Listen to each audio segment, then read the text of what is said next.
waktu Mahadamang, saatnya Anda menyimak berita Bandung bersama saya Tabita Putri. Sejumlah berita menarik akan kami sajikan untuk Anda. Berikut 3 berita utama hari ini.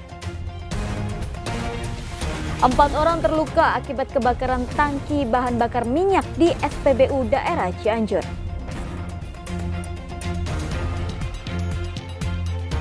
Bentrok antar ormas lukai 6 orang di kota Bandung.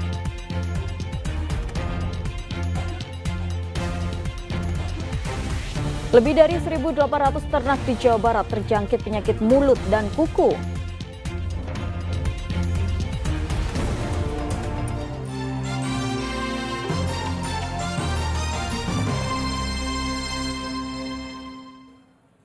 Informasi pertama, 4 orang terluka dalam kebakaran tangki bahan bakar minyak di SPBU Tanggeng Cianjur Rabu sore.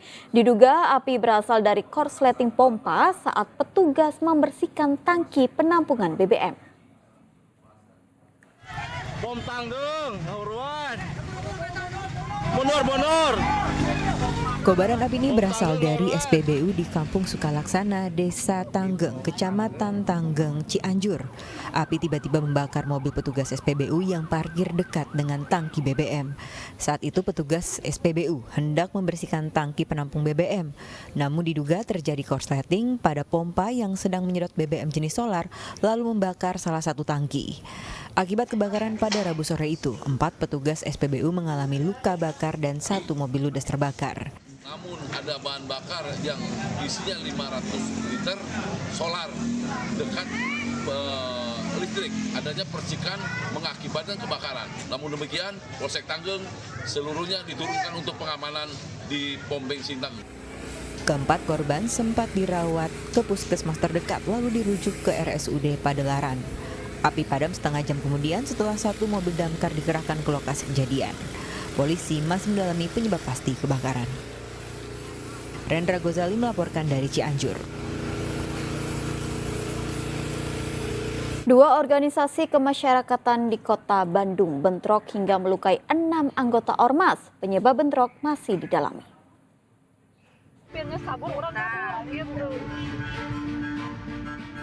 Rabu sore, sekelompok orang berseragam organisasi kemasyarakatan Gerakan Rakyat Indonesia Bersatu GRIB nampak membawa kayu dan pentungan di Jalan BKR Kota Bandung. Ternyata ormas GRIB ini menyasar ormas pemuda Pancasila yang ada di lokasi ini.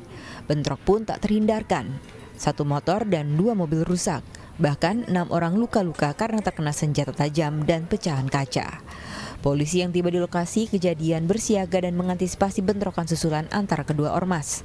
Pihaknya masih mendalami penyebab bentrokan antara keduanya.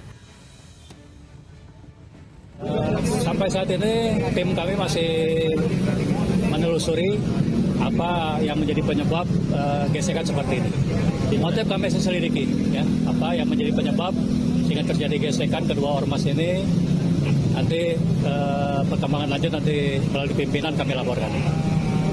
Untuk mengantisipasi terjadinya penyerangan kembali.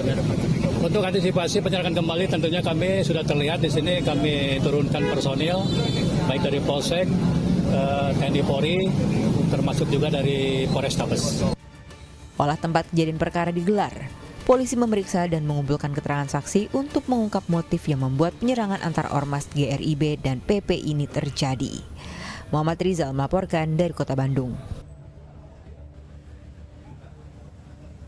Seribuan tenaga honorer dari berbagai instansi di Kabupaten Indramayu menggelar aksi unjuk rasa di kantor Dinas Pendidikan dan kantor DPRD Indramayu. Mereka menuntut agar masuk formasi pegawai pemerintah dengan perjanjian kerja atau P3K.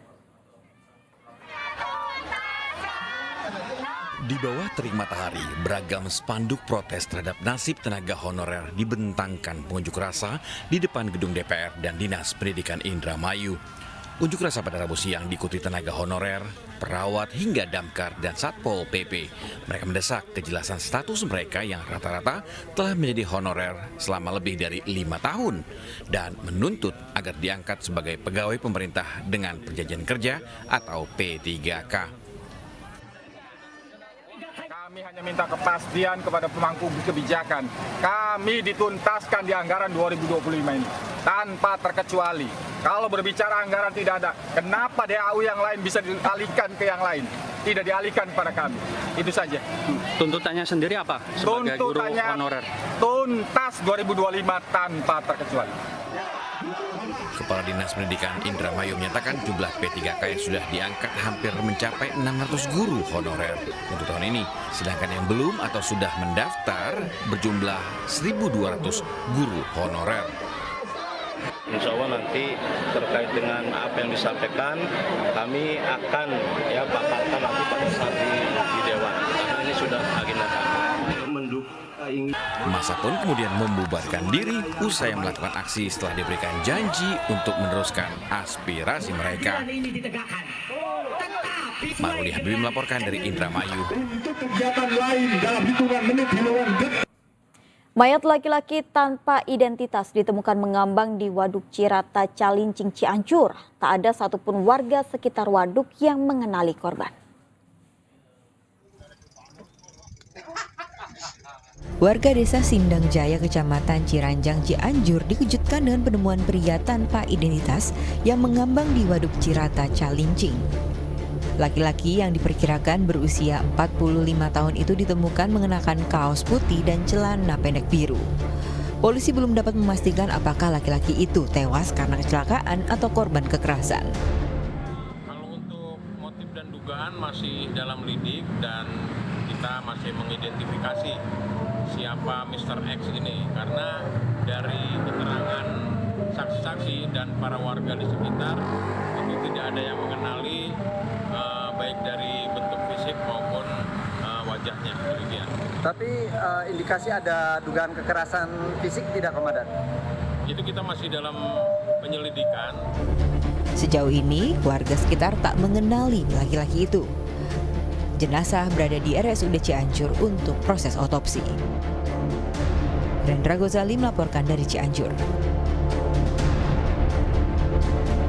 Sesosok mayat laki-laki juga ditemukan di peternakan ayam daerah Garut. Petugas melihat adanya darah dari mulut dan pelipis korban. Di dekat kompleks peternakan ayam daerah Garut ditemukan sesosok mayat laki-laki Rabu kemarin. Ia ditemukan oleh kerabat korban dalam kondisi tertelungkup di rumput-rumput dekat kandang ayam. Kerabat mengatakan belum lama ini korban berinisial RS itu memiliki persoalan dengan keluarganya. Namun ia tak bisa memastikan apakah kematian korban berkaitan dengan persoalan itu. Masalah biasa, masalah kekeluargaan. Jadi udah diselesaikan. Jadi udah selesai, ya udah seminggu gitu. Oh, baru kejadiannya baru seminggu yang lalu gitu? Iya. Polisi yang tiba di Kampung Citamiang, Desa Pasirwaru, Kecamatan Balubur, Limbangan langsung mengolah tempat penemuan mayat. Petugas mengevakuasi laki-laki berusia 32 tahun itu ke rumah sakit untuk diotopsi. Meski belum menemukan tanda-tanda kekerasan, polisi menemukan darah di mulut dan pelipis. Kami melakukan penglihatan secara garis besar, secara fisik tidak ada tanda-tanda kekerasan. Namun demikian kami ingin memastikan bahwa faktor penyebab kematian ini akan didalami lagi, sudah berkoordinasi dengan kesehatan maupun dari tim dari Nafis jajaran Polres. Dari hasil otopsi diharapkan terungkap penyebab kematian warga desa Dunguwiru itu. Diketahui korban bekerja sebagai pembersih kandang ayam. Eko Setiabudi melaporkan dari Garut.